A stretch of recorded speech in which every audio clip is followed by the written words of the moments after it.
All right, everybody, we're going to get started here. My name is Mark Sabo. I work here at Training Camp.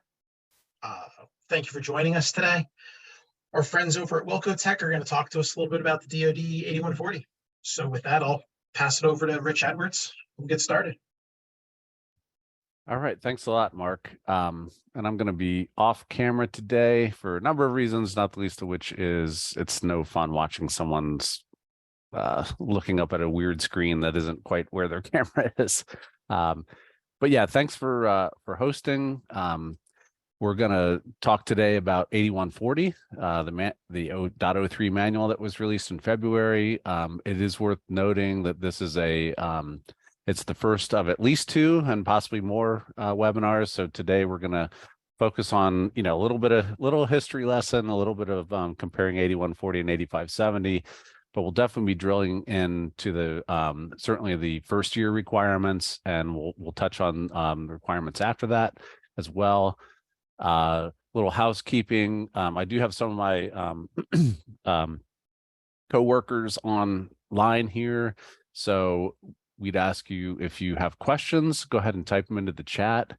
We'll try and answer them as we can in real time, or if there's something really compelling, they'll try to bring it in to the conversation, and I'll try to answer it live as well.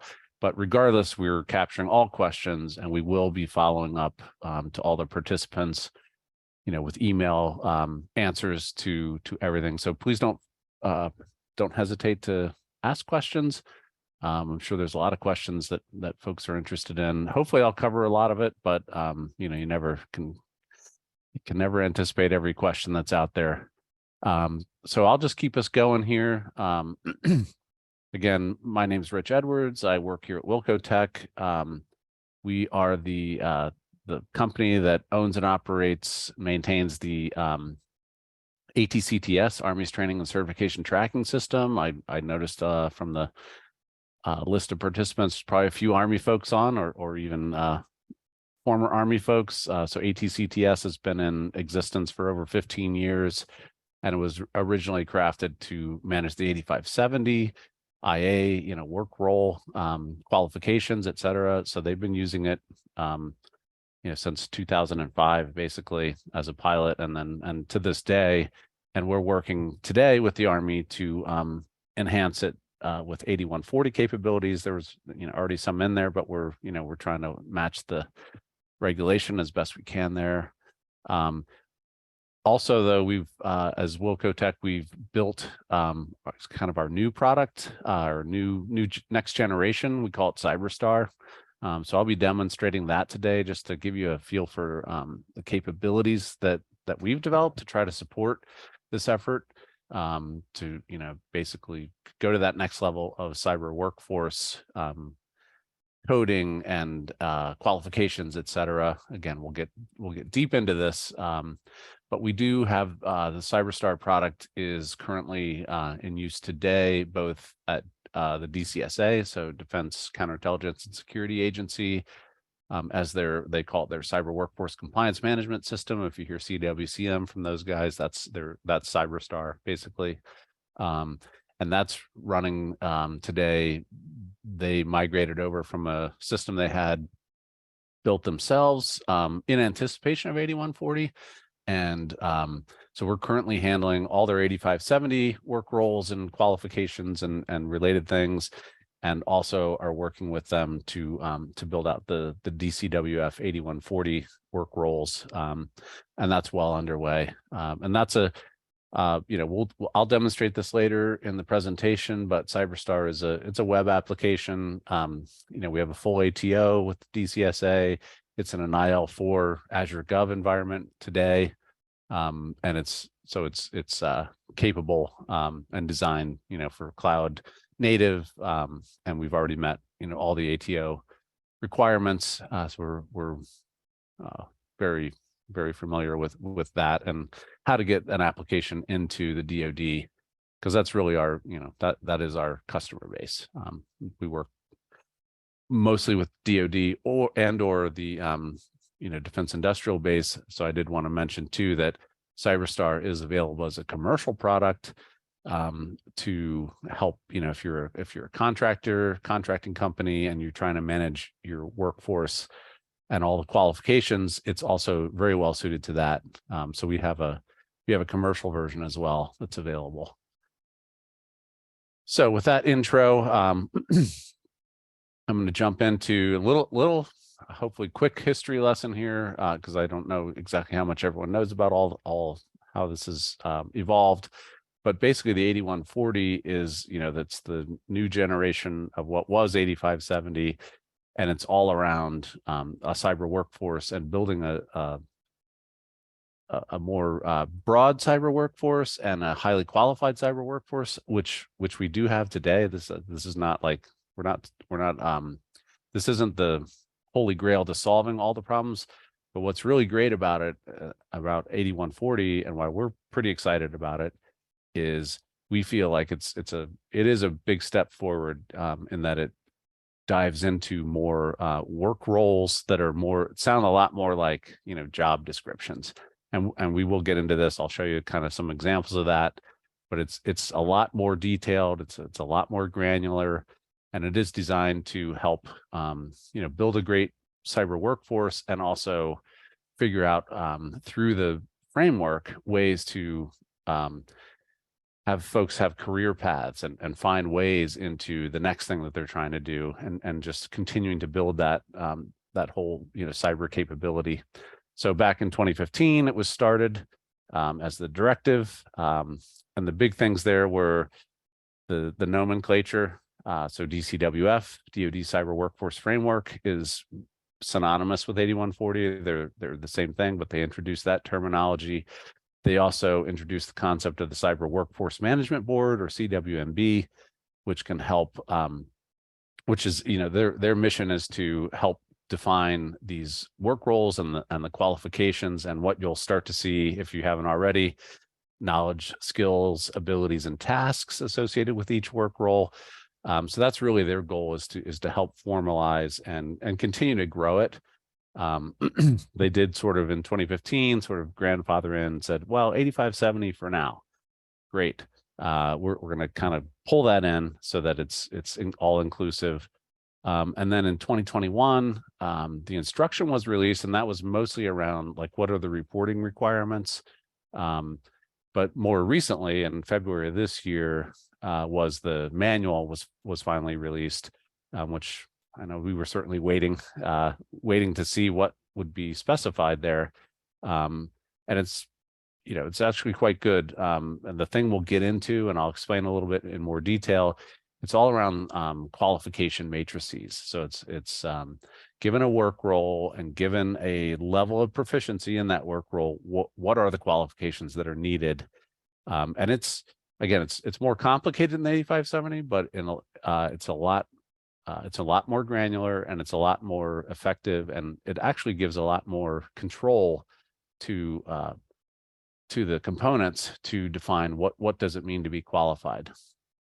And again, hopefully this will become more clear through the presentation here. But also in the manual is a timeline of what does compliance look like. So in a few slides here, we'll get into the details of that. But quick preview is really over the next 12 months, the main thing is to get cyber workers coded into their DCWF work role and the proficiency level, so basic, intermediate, or advanced, and then be able to provide that data up through the DoD. And again, I've got some slides coming up here that will explain this in greater detail. So the first 12 months is really just about like trying to slot people and understand, what role should they be in and at what level. And the main, that main 12-month requirement is really around the manpower view. It's really around the, hey, what are all these roles? How many people do we have in them? How many are empty? So it's very, very high level manpower based. But as you'll see, there's a lot more behind it and coming in the years to follow. So yeah, quick history lesson again. Hopefully this isn't too obvious or boring to everybody, but I do like pointing out this 8570, which is kind of where all this stuff started. was information assurance. And there were really only about 14 different work roles. You had your IATs, the techs, the IAMs, the managers, ISAEs, which is more the architects and engineers. And then there were some specialty areas. And really, each one of those had, some collection of certifications that were considered to be qualify you for that role. So otherwise known as the 8570 baseline certs. So it kind of looks like this, and we've tried to mimic as you'll see when we get into the 8140 qualification matrices. This is the simplified version. I'm showing here IASAE 1, 2, and 3, different certifications that could qualify you for that. And then the maintaining really just meant maintain your cert. So depends on the cert, but sometimes every year you got to do a refresher, but certainly every 3 years there's some sort of a renewal. But that was really what it was based around, was certifications and maintaining those certifications. So fast forwarding to 8140 and DCWF, as I mentioned, it expands this dramatically. So now there are 71 work roles, and the 8140 framework, was based upon the NICE framework from NIST, which was, part of the goal was to put together a more granular explanation of what are these roles, what do these people do, and really even all the way down into the specific knowledge, skills, abilities, tasks associated with each work role, in order to increase the ability to define these roles and define what does it take to be good at this role or to be qualified for the role, and what are all the roles, so that it's both we need coverage, from a national security standpoint.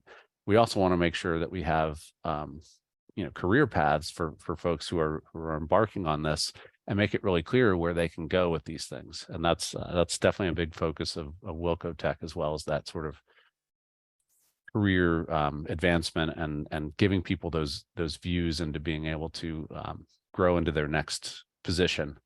I always like to point out, though, so the NICE framework came out, and it talked about, and you may see some of this in legacy documentation or what have you, but they talked about categories and specialty areas. What the DoD has done is sort of migrated away from that. Still the same work roles, still the same coding, but in the DoD, it's really based on workforce elements. And so the workforce element is the top categorization, and there are work roles defined under each of those. Also worth noting that 8140 was designed from the get-go to be a regulation and a standard that can grow over time, because as I think we all know, threats grow and change. There's and some of the new workforce elements that were added, as part of that sort of rollout in February, was the whole AI and data area, which wasn't called out in the NICE framework. And then also splitting out software engineering. It was sort of partially included in some of the other workforce elements or categories. So the DoD has really taken and said, adapted NICE. It is still the same under the cover, still the same codes, et cetera, but this is a more effective categorization methodology, if you will. And they did add new work roles. 11 new AI and data work roles were added. Software engineering, some of those were just borrowed from other workforce elements, but 6 or 7 new ones, and that's by design, right? So this is not intended to be a static framework. It's intended to be able to grow over time and adapt, to the growing threats, frankly. So just like to point out the nomenclature here. So workforce elements, you got these 71 work roles. Each one is much more granular, and I'm going to show you, this is my eye chart slide here.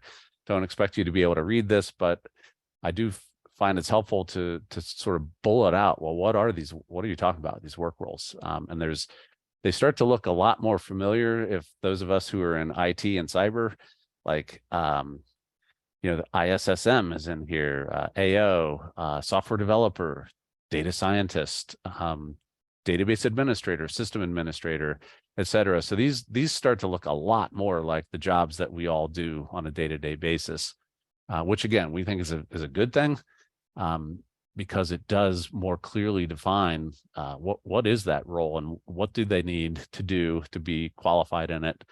And again, that whole career path. Well, how do I get to the next one? What do I need to know? How do I get there?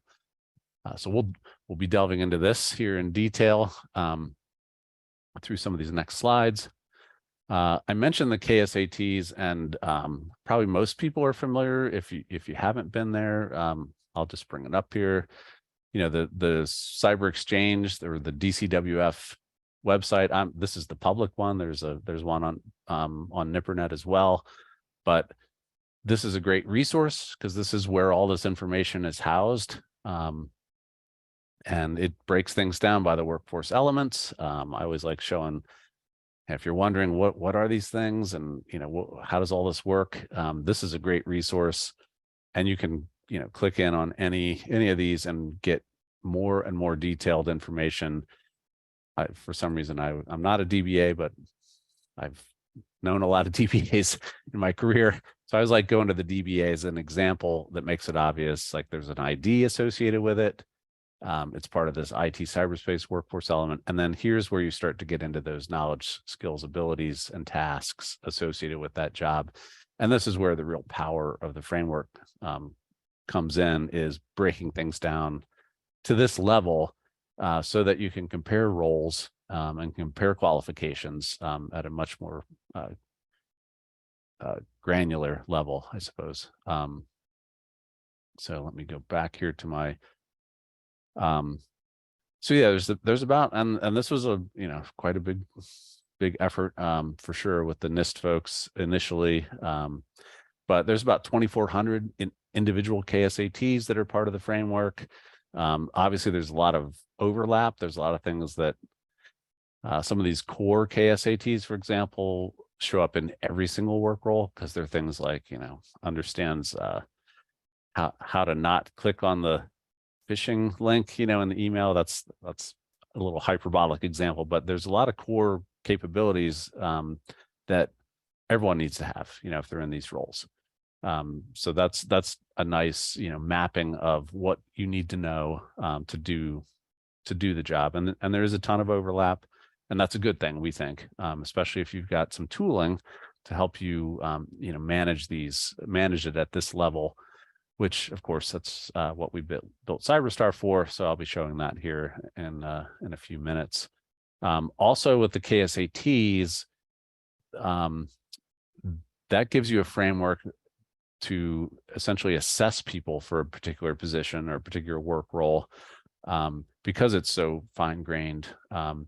And in the absence of any more clarification on, well, what does qualify for this role, sort of the backstop or the safety net is, well, you can always do a KSAT level assessment, and this is all called out in pretty good detail in the manual about what that means. And the DoD has provided, the CIO's office has provided a template to help kind of seed that concept. I'll click on it here, but it's essentially bullet out the KSATs and then go through, again, described in pretty good detail in the manual what's required here. But you want some employee input of like, yes, I've done this thing, and then you want some supervisor, and particularly they really recommend a SME, someone who does the job on a day-to-day basis, also weighing in.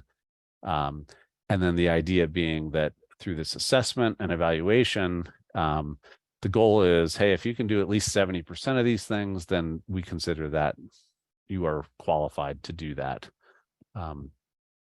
So that, again, backstop, like you can always go to this. It can also be a good technique, as we'll get into here, for just, maybe enhancing the on the job qualification type systems that you already have in place. like JQRs, for example.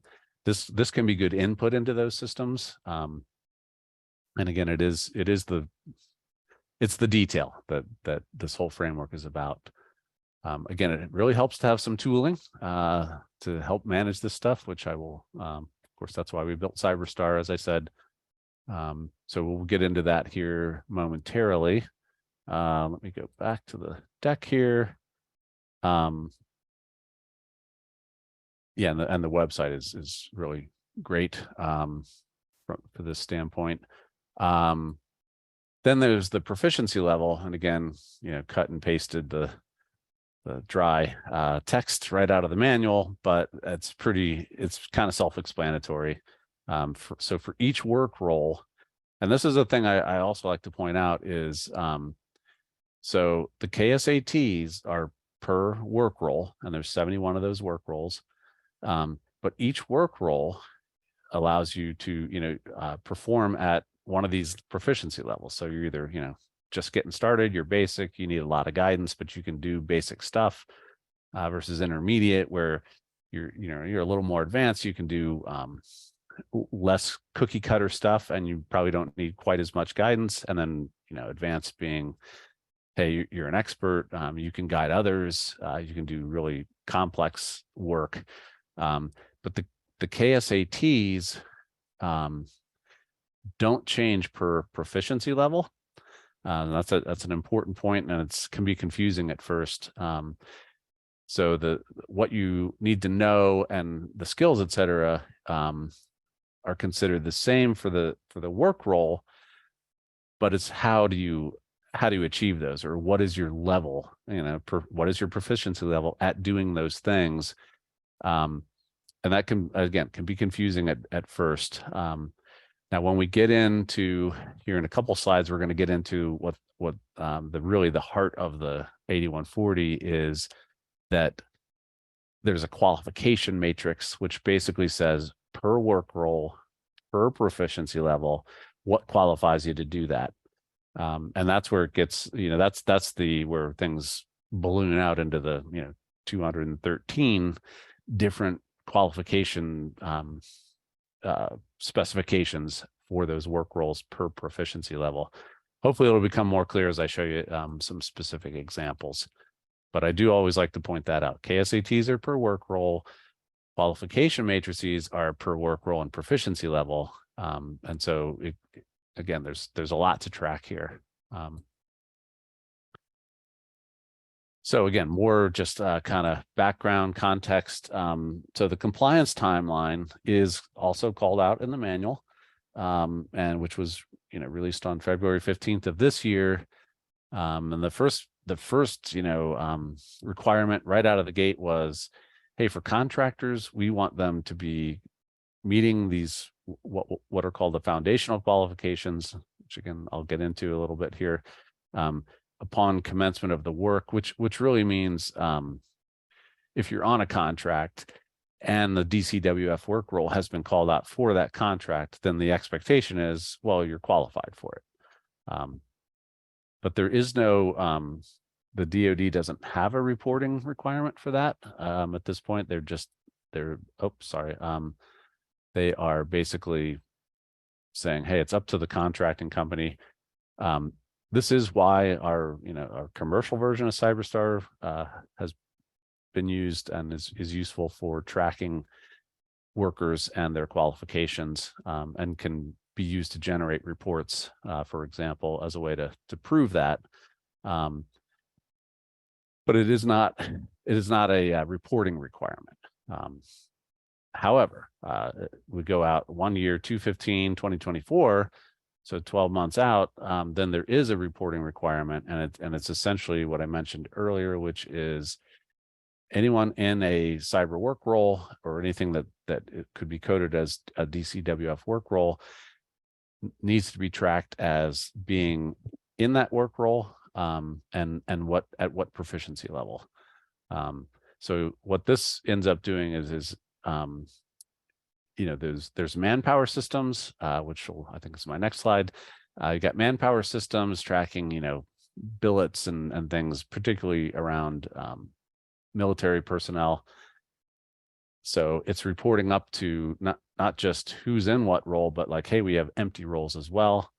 But what the DoD wants to see is they want a good picture of the workforce and where are the gaps, and how's our manpower alignment looking to what we need to be an effective cyber workforce. So that's number one goal, is get people slotted, and this is really for the military and civilian personnel. Get them slotted into a DCWF work role at a particular proficiency level and be able to report up on that. As I'll explain here in the next slide, there are systems for that today. But that's step one. And this is typical, DoD regulation is, roll it out in stages. Step two in 2025 is you're going to be required to essentially prove and show proof of qualification for these cyber workers. They did, again, sort of stage it, and they said, okay, for that in 2025, we really need this for just the one workforce element, the cybersecurity workforce element, which I think they said, they said that's the most important one to get going the soonest. That's only about 13 of the 71 work roles, but there's some critical ones for sure, and some of the more complicated ones. And then finally in 2026, that's when essentially everybody, you'll have to be able to show proof of qualification for everyone in any DCWF work role, in any workforce element, et cetera.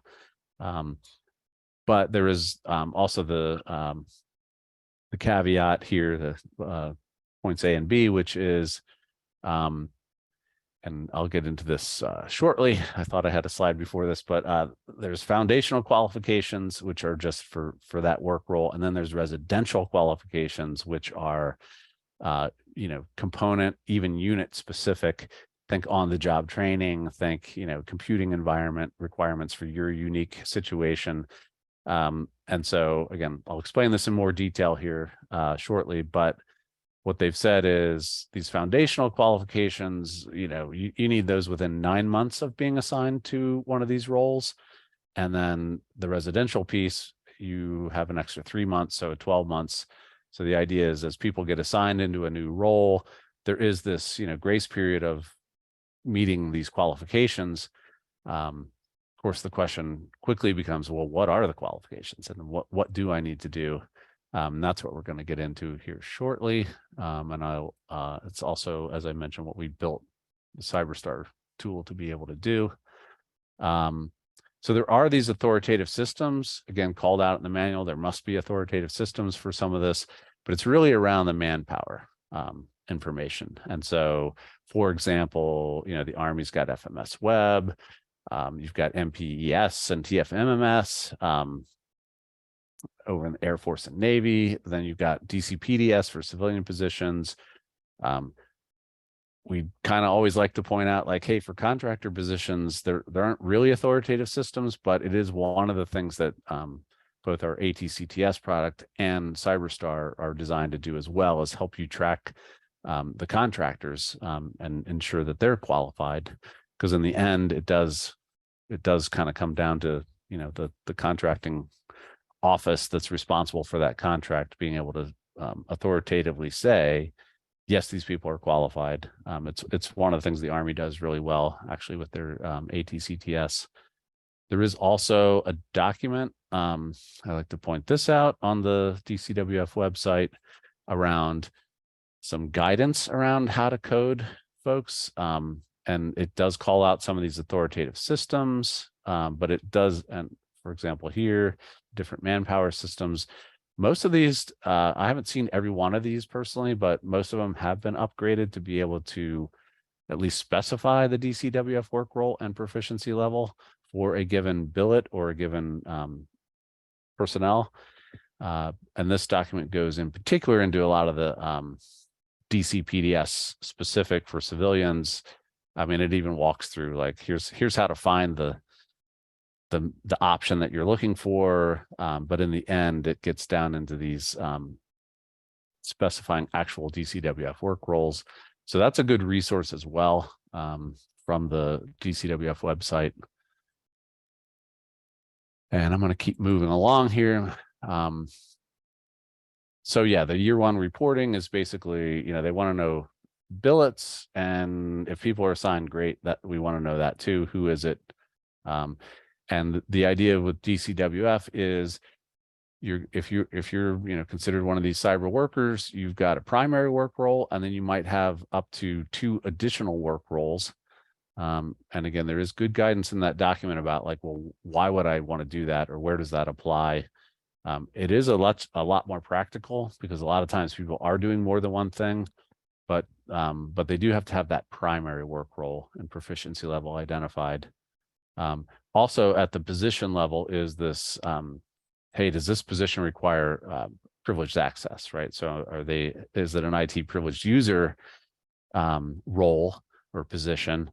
And of course, if it is, then there's additional requirements that need to be met, like having a PAA, privileged access agreement, and having the annual PLA, privilege level access training, et cetera. So with privileged access, there's even more to track per position, or it's really per position. So moving on here, mention the qualification matrices. So this is what's a lot different now between 8140 and 8570. In fact, I may just jump ahead a couple slides because I'm running a little bit behind here, and just show this 8570 versus 8140 example. I showed the 8570 earlier. It's really just a cert and just keep it live and you're good. And there was only, like I said, 14 of these, not super complicated, but not always easy to track either. In 8140, it's been expanded a fair amount, and in good ways, we believe. So I mentioned the foundational qualifications, this block 1 and 1A up here. So anyone in a given DCWF work role at a given proficiency level now has options for how to qualify, at least at the foundational level. So instead of it just being certs, certs are still a thing, like they're still available for particular work roles, et cetera. But in addition, you have, could be education, like an associate's or bachelor's degree, or there are training courses. And this is something that the DoD CIO's office has published and maintains. It is called the DoD 8140 Cyberspace Training Repository. So this is where the CWMB has come in and said, hey, if you've got training courses, Air Force, Army, Marine Corps, all the major branches are in here. They've submitted these things. They've been approved. Navy. There's some stuff at the NDU, National Defense University. So these have already been identified and said this works, again, for a given work role and a given proficiency level. This qualifies you. So when you see that in the when you see it in the manual or in the example of, this is the official DoD spreadsheet to date of the existing DCWF work roles. This is the qualification matrix as defined, and this example shows, associate's degree for basic intermediate, bachelor for advanced, some qualification there around like what kind of degree you're talking about. And then when it says things like this, offerings listed in the DoD 8140 training repository, that's this other spreadsheet. And again, the intent, I believe, and we haven't seen this updated yet, but we expect it to be, is the intent is they'll continue to add trainings that do qualify for certain things. And the nice thing about this is you may already be sending folks to these trainings, and in the 8570 world, they still needed a third-party cert. Well, not so much anymore. Now there's an option of, okay, I took the training, it is approved, I'm good, great. So so all these, ors up here are really important. Give you a lot more flexibility to be able to rely on training that maybe your branch has already developed. There is also this, foundational qualification alternative. And this is that KSAT-based assessment that I was mentioning. Is if there isn't a matrix defined yet, and so far there isn't, there's only about maybe half of the work roles have actual qualification matrices published. So what do you do with the other ones? Well, you can do this alternative, which is that KSAT based assessment to, determine individually, do we believe the person's qualified? Then we get into the residential qualifications, and this is where you get into your, component, unit, even unit specific. Computing environment's a great example, but there can also be all kinds of on-the-job training can qualify here. And again, I think this was a good idea. Is everyone's already doing, on-the-job training, right? You're already probably have programs in place today that you're using to ensure that your folks are qualified and trained to do the job. That's the whole idea. Is, hey, if you're already doing that and you've got a methodology and it seems to meet the needs, based on your ISMs and ISOs, the ISSMs and ISSOs belief, then yeah, that makes sense for residential qualification. The key though, and this is called out in the manual as well, is you got to document it and you got to track it, right? So it's like, if you say this is the process and this is what qualifies this person, great, but it has to be documented and it has to be tracked, and you have to show that you're doing it, and you have to show that you're following your own process, which again, tooling can help quite a bit on that, as I'll get to here very shortly with the CyberStar demo. And then there's finally the annual maintenance piece, which is more than just maintaining certs. There is CPEs can qualify for that. There's a list of things in the manual that may qualify as annual maintenance. Everything from presenting, publishing a paper, attending a workshop, doing some cyber range work, etc. And again, this falls into the sort of residential, like per organization, you define what it means, but you gotta, again, define it, track it. All right, I'm going to try to jump ahead here because so we kind of covered this computing environment, component specific things. This, and get a lot deeper into this in our follow-on webinar. And then finally, yeah, so CPEs, maintaining your qualifications, that third-party certs, and then other potential activities that again can be defined and at that component level. Okay, so let's jump in. Just trying to keep an eye on time here. So I'm going to jump in now to the CyberStar application. This is what we built with anticipating 8140. We've spent the last 2 years building this out. We knew 8140 was coming. We didn't know all the details. Nobody quite did, but they've become a lot more clear with the manual being released. So we built CyberStar based on what we learned working with the Army for so many years, and how they were tracking not just their 8570 work roles, but kind of the training in general, the basic Army minimum required training. So we built CyberStar to be a tool that could handle all the above, do it simultaneously, and provide you the mechanism by which these things, as I mentioned, like you got to define what your qualifications are. Some of them are defined for you through the foundational qualifications, but there has to be a way to track that, capture it, etc. So that is really what we built CyberStar to do. So this is, and the idea is that this is a tool that is available, and any of you that have been in the Army, you probably had to log into ATCTS at one time.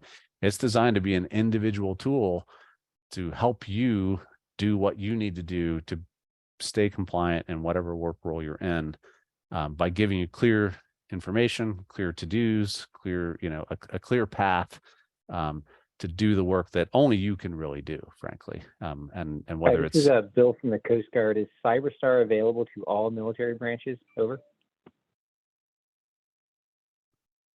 It's available to the world. Now, I don't mean to be so cheeky about it. It is available today. Free? It's not free. No, it is not free. And I don't know if anyone, I don't know if anyone else on my team is allowed to speak. Yeah, I can really briefly. Okay, thanks, Marlon. Yeah, it's so it is available. It's basically an organization by organization or component by component purchase. So we are working with a lot of organizations for implementation. I know Coast Guard we've had a conversation probably about a year ago, but Coast Guard is not currently in the purchase process as far as I'm aware. But yeah, it is available for all DoD and federal organizations.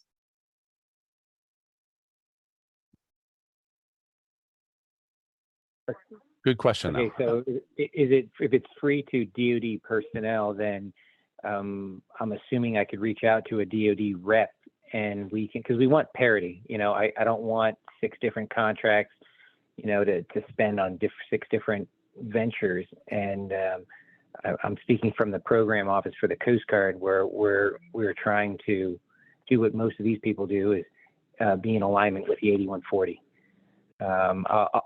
If someone could just reach out to me at, I'm online, and if you're in the DoD sector and the military side, please reach out and we'll see what we can do.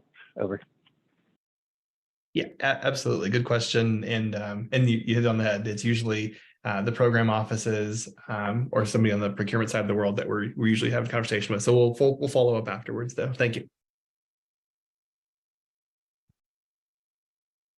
Good question. So, we built CyberStar to be really tailored to helping the individuals in these roles, maintain their qualifications, reach their qualifications, maintain them. And one of the, I think the thing everyone's probably aware of is, hey, yearly, everyone's got to do their cyber awareness challenge training, right? So, and that's based on the date that you last took it. So anyone that's had to, manage a group of personnel and try to keep on top of that, it's not so easy. But that's what we built CyberStar for, is to be able to track, individual requirements, date-based, et cetera, for cyber awareness as an example, and try to boil it down to this kind of simple overview of, hey, you got something to do.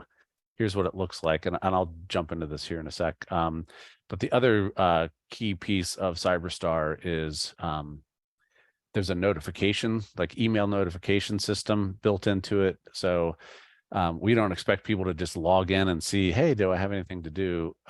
We proactively notify folks individually via email and say, hey, you've got something to do. Please go do it. Here's where you can go do it, or here's where you can find the information of what to do and how to do it, and then do it. And the other piece here, you see the to-do list, and then this pending verification. So we built CyberStar on the trust but verify concept, in that if we need individuals to individually upload their artifacts of qualification, like their cyber awareness challenge certificate or whatever, it needs to be verified by somebody. So we built in this workflow, and it's typically, their unit manager, or it might be a training manager or compliance officer. Again, all can be configured through the tool, who's allowed to do that. But we basically don't trust anything that an individual has uploaded unless it's been verified by someone deemed appropriate to verify it. The huge caveat there, though, is what we really try to do and have done very successfully, both with the Army and DCSA, is work on doing integrations with trusted systems. So, for example, in the Army, we integrate with JKO and Fed VTE and Fort Gordon, Recipio and Skillport, like all these training providers that have the capability to feed information digitally to match up people with the training that they did. And when we can do that, and that is considered a trusted system, well, then we can skip this whole manual verification thing. So I would say about 90% of the artifacts we get into the ATCTS program for the Army come through those integrations. So there's not a lot of overhead. It's literally, you give someone a to-do, like go take this training, and they go take it and they're done, because we'll get it in, the next day. It'll come into our system and be assigned to them, and we'll do all the behind the scenes matching that up with requirements, et cetera. So that's really the power, is when we start to get into being able to integrate with providers of this information. But I did want to show here, and again, we won't have a ton of time to delve into every last little nook and cranny here, but to give you the flavor of, and I'm showing you Miss Sarah Smith. And what I wanted to point out here was that she was recently coded into a DCWF work role. And so if I go to her work roles list here, so she was already an IAT 1. She already had her Network Plus cert, which qualified her for that. And this is an example of, in the 8570 world, the baseline certs for IAT 1, you had 5 choices. She's got Network Plus. It's still valid. So qualified, compliant for that role. But then we recently, and this is where some of it gets kind of interesting too, is IAT 1 doesn't tell you much about what she actually does, but she happens to be a software developer. And at that still level 1, that basic level. But here's an example where the foundational qualifications for that software developer role, all of a sudden, there's a number of other options here. So there is a cert, from GIAC, but as an associate's degree qualify her. There are trainings identified, a couple from the Air Force and one from the Marine Corps, that have been deemed appropriate for this. And then there's a couple of other, options too. This workforce certification. This is essentially that KSAT assessment. The idea is, if you go through that process, again, this is called out in the manual. If you go through that KSAT assessment process, you can essentially, it can result then in a certificate that says, yes, this person's qualified for that. And that's sort of the, I don't want to call it a placeholder. That's the mechanism by which the KSAT assessment qualifies you, is by going through and getting this workforce experience certificate by doing that assessment and capturing all that information. There is also a waiver available. This is typically for unique or short-term circumstances, like you're deployed, into the field and you can't do any kind of training. You're just doing your job. So these waivers can also be granted, again, from the kind of that ISSM level. But it's typically for extenuating circumstances, a deployment or an extended outage, extended medical leave or what have you. But that is also, again, called out in the manual and can be a way to, hey, this person, they have 6 months now. They have a waiver. They can, and this is done even in the 8570 world. A lot of times there are waivers that could be issued to buy people some time. So at any rate, she now has a number of options here to be able to satisfy that, and hopefully she has a discussion with her manager and says, "Hey, I see you just assigned me to this software developer. Yes, I'm a software developer. Great. So which of these should I do?" Well, and if could be, hey, I just took this Air Force course, so cool, I'm qualified. So this is a case of where if she's already taken it and has the the document that says I took it, well, she can just come in here and say, yep, I took it, let's just say back June 1st, and here's the file. that proves I did it. And now I save that off. And this is an example of that trust but verify, where it's like, great that she put it in there. Awesome. So she's done her to do, but now it's pending verification by her manager to agree or not. And let me show you how that works here. Also trying to keep an eye on the time. One thing also I want to point out here is, so from Sarah Smith, she's a cyber worker. She's got, basic work roles and qualifications that she needs to meet. So her view of the world is pretty simple. We do try to leverage, we promote CyberStar as being a credential or qualification repository. So put all your stuff in there. If you got Network Plus, you could see here where she's got cyber awareness training from last year that expired, and then from this year that still makes her compliant. So leveraging CyberStar to be a repository of all these qualification, artifacts and credentials is hugely valuable, because people can go in and out of roles, and maybe this was required in their old role and now it's not, but hey, I took on a new role and now it is required again. And we have seen that case a number of times. So giving people a place to put their things for safekeeping that's trusted, because we verified it through either manual or digital means. That's a great resource for the individual as well as for the organization. So what I was showing here is the my ability as a user in CyberStar. I'm a super duper user. So as I go back to my page, I have a similar overview, but I have lots of other cool stuff here I can do. So I can administer a lot of things. I'm a manager, I'm a leader. So these are some of the other capabilities that are available depending on your role within the application.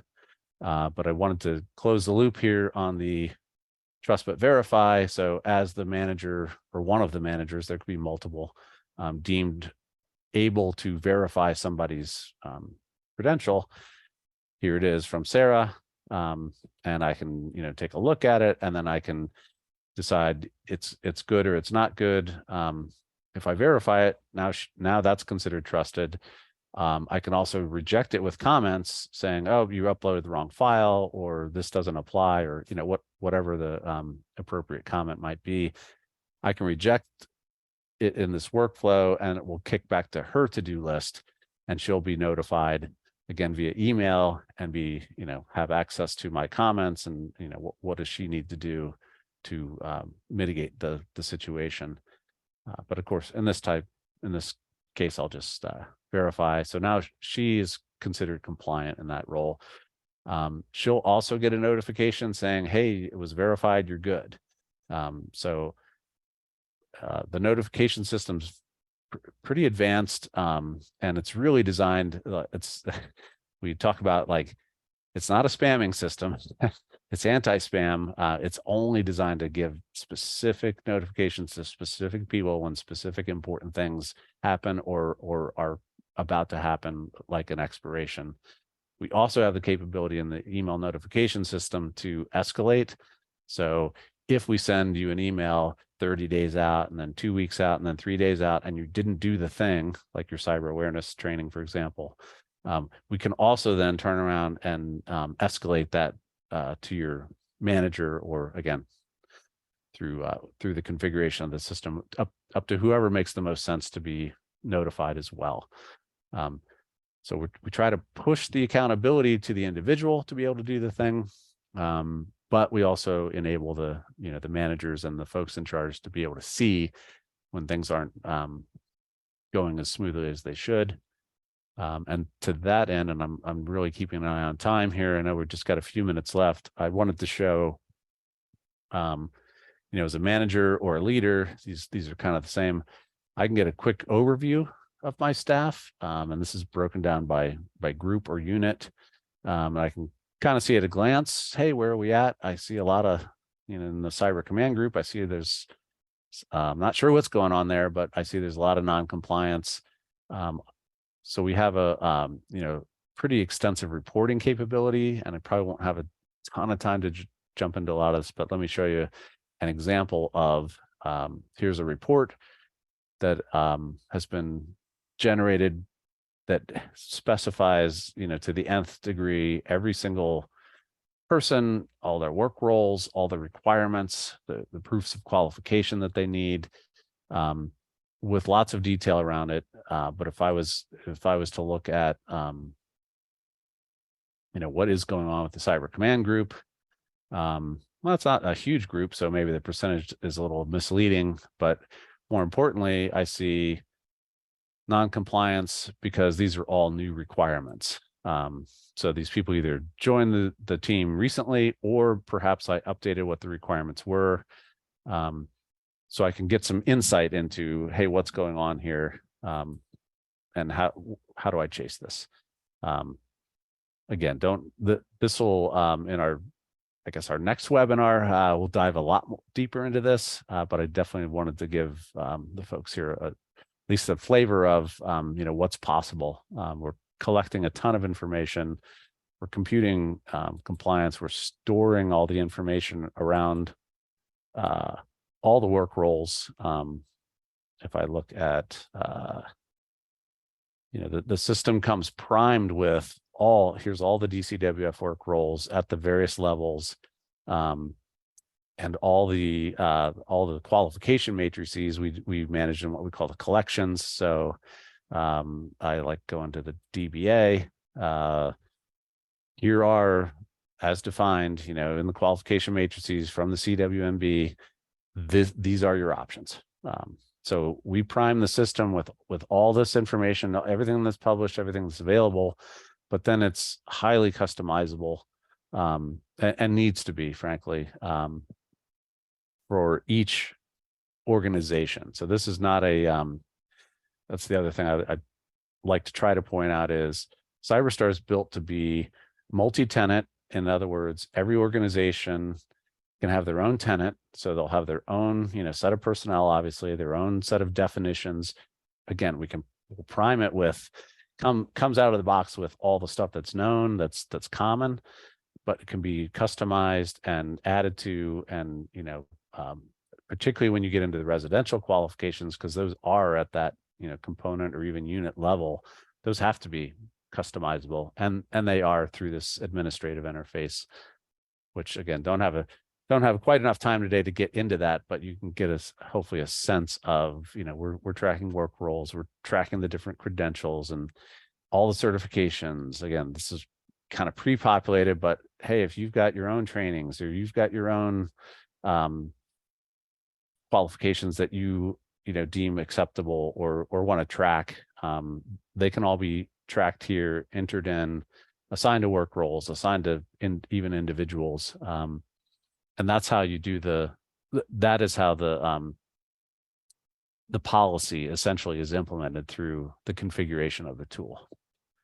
And I know we're right at time here. I apologize for running right up to the limit. So thanks everyone for joining. I saw a lot of great questions coming through, and thanks, Mike, Marling, Scott for answering some along the way. But we are collecting all these up, and we will for sure address them all. But again, thanks for your time, and look forward to, we will have a follow-on webinar, and I'll get into way more detail on sort of the qualification, management and how this actually works in practice.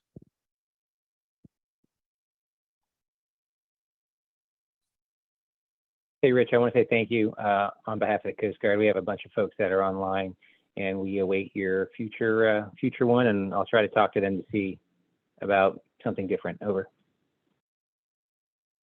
Great, thanks. Well, thanks for joining. Appreciate it. Yeah, thank you, everybody. Great questions, too.